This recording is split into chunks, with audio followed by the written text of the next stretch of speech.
Hypnotists like to sit knee to knee. Some hypnotists do the Freudian thing where they go behind and have their client laid down. Very hard to see unconscious moments because you can't do this. Okay?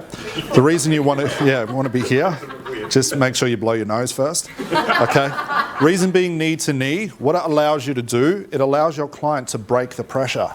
If you're sitting in front of them and let's say they go into trance and you're a nervous hypnotist and they come out of trance and you're sitting there going, sorry, did it work? Did it work? Please tell me it worked. I don't want to see that face when I come out. Okay? But what I want is to know, if my client's sitting here, you can almost sense when someone's sitting next to you, like you can sense when someone leaves the room. I want them to know that. You know, if they're in trance for 2 hours, I'm saying to them, you know, I'm here. You do what you need to do. Don't rush yourself. I'm sitting right here. So when they wake up, it's not me sitting in front of them, and it's nice and casual. Okay, sitting in front, they talk about transference and all that sort of stuff. Yeah, that could be the case. It's awkward at that point. It's a power position. So sit casually on the side. It's conversational hypnosis. Even the way you guys are sitting is perfect. Okay, but avoid sitting in front. Does that make sense? So get yourselves in that position, guys. Yeah, that's exactly right. Okay.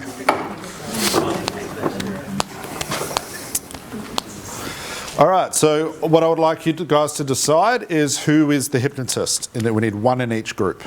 Put your hand up. Everyone's going to have a go at this anyway. You either go first or seconds. Put your hand up if you want to be the hypnotist. Thank you. Who's going to go? John, thank you. Excellent. Jeff. Excellent. Excellent. Hypnotist, yes, yes. Hypnotist, Jerry, thank you. Excellent.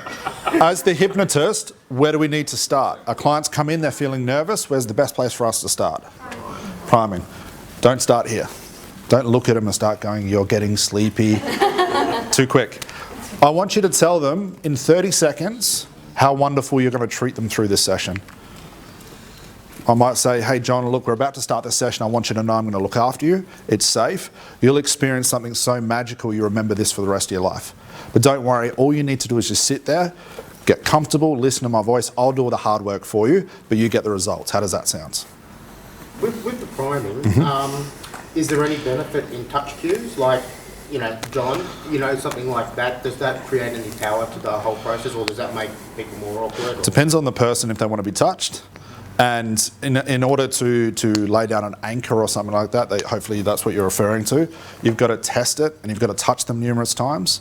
If I'm working with a man who keeps saying, why does Scott keep touching my leg? Okay? Your anchor, you become it. You're the whole anchor. So if you are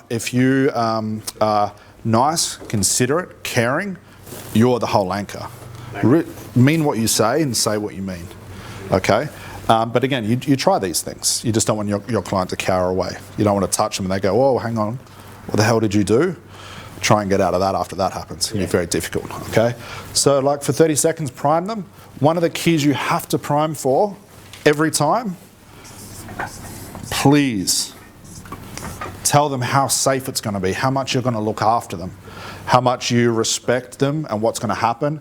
Give them some outcomes. They'll feel fantastic. Everything will be great. Yada, yada, yada.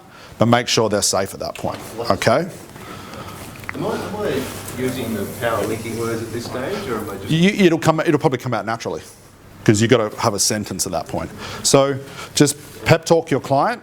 Okay, I'll give you 30 seconds, then look back at me. We'll do it in steps. We'll do the hypnotic interview for a minute or so. Come back to me. We'll do the induction, which I'll reintroduce you to. Come back to me.